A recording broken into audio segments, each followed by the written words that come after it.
कभी सोचा है अगर मैं आपको कहूं कि भारत में एक आदमी ऐसा था जिसने कंप्यूटर के आने से लगभग 2500 साल पहले एक सिस्टम लिख दिया था। और वो सिस्टम इतना सटीक था कि आज के लोग उसे देखकर कहते हैं ये तो कोड जैसा लगता है। यह वीडियो भविष्य बताने का दावा नहीं करता। यह इतिहास में छिपे एक ऐसे दिमाग की बात करता है जिसने भाषा को मशीन की तरह चलने वाले नियमों में बांध दिया। यह कहानी है पाणिनि की, जिनका ग्रंथ है अष्टाध्यायी। और कहा जाता है कि उन्होंने संस्कृत की पूरी संरचना को नियमों के जाल में इस तरह बांधा कि शब्द बनते चले जाएं, जैसे किसी इनविजिबल इंजन से निकल रहे हों। यह कोई जादू नहीं है, यह एक फॉर्मल सिस्टम है। डेफिनेशंस हैं, रूल्स हैं, मेटा रूल्स हैं, और एक ऑर्डर है कि कौन सा रूल पहले चलेगा और कौन सा बाद में। आज हम इसे एल्गोरिदमिक थिंकिंग कहते हैं। और यही वजह है कि कई विद्वान और कंप्यूटर वैज्ञानिक पाणिनि की व्याकरण प्रणाली को कंप्यूटेशनल नज़र से भी देखते हैं, क्योंकि इसमें भाषा को जनरेट करने के नियम हैं।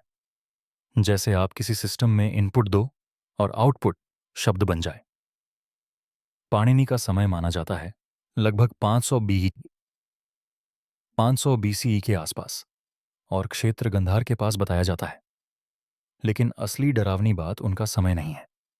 असली बात यह है कि उन्होंने भाषा को सिर्फ बातचीत नहीं माना, उन्होंने भाषा को एक मशीन माना जो नियमों से चलती है। सोचिए, एक आदमी जो ये कह रहा है कि शब्द ऐसे बनते हैं जैसे किसी कारखाने में पार्ट्स जोड़कर चीज बनती है। अब यही कहानी में एक ट्विस्ट आता है, क्योंकि आप पूछेंगे ठीक है, ग्रामर तो सब लिखते हैं, इसमें रहस्य क्या है? रहस्य ये है कि अष्टाध्यायी में नियम इतने कॉम्पैक्ट हैं कि वो कम शब्दों में अधिकतम काम करवाते हैं। और कई जगह नियम नियमों को ही नियंत्रित करते हैं, यानी रूल्स अबाउट रूल्स। अब ध्यान दीजिए, ये वही चीज है जो फॉर्मल सिस्टम्स में होती है। और यही वजह है कि पाणिनि की ग्रामर के कंप्यूटराइजेशन पर भी शोध हुआ है, और आधुनिक भाषा विज्ञान और कंप्यूटर साइंस की दुनिया में इसे एक अनोखा उदाहरण माना जाता है। पर कथा क्राफ्ट का सवाल यह है कि इसका आज से क्या मतलब है। आज हम एआई से भाषा समझवाते हैं, एनएलपी बनाते हैं, मशीन ट्रांसलेशन करते हैं, और हम सोचते हैं ये सब आधुनिक है। लेकिन पाणिनि ने एक संकेत दे दिया था कि भाषा केओस नहीं है, भाषा स्ट्रक्चर है, और जो स्ट्रक्चर समझ लेता है वो मीनिंग्स को भी पकड़ सकता है। अब ये बात चिल्स देती है, क्योंकि इसका दूसरा अर्थ भी है।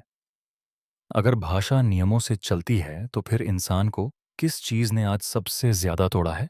शब्दों ने, झूठे शब्दों ने, अधूरे शब्दों ने, मैनिपुलेशन ने। तो क्या होगा अगर वही नियमों वाली भाषा एक दिन नियमों से नहीं बल्कि कंट्रोल से चलने लगे? और यही वजह है कि इस कहानी का हिडन ट्रूथ भविष्य नहीं है, चेतावनी है कि जिसने भाषा को समझ लिया वो भीड़ को भी समझ लेगा, और जिसने भीड़ को समझ लिया वो इतिहास को मोड़ सकता है। पाणिनि ने हमें ये नहीं सिखाया कि कंप्यूटर बनाओ, उन्होंने ये दिखाया कि मानव ज्ञान का सबसे खतरनाक हथियार भाषा है, क्योंकि भाषा ही विचार बनाती है और विचार ही दुनिया चलाता है।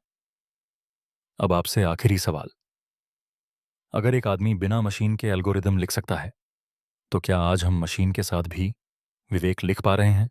नीचे एक शब्द में लिखिए, भाषा आपको बचाती है या आपको बांधती है? क्या था क्राफ्ट गुमनाम दिमागों की कहानियां जो आज भी सांस लेती हैं।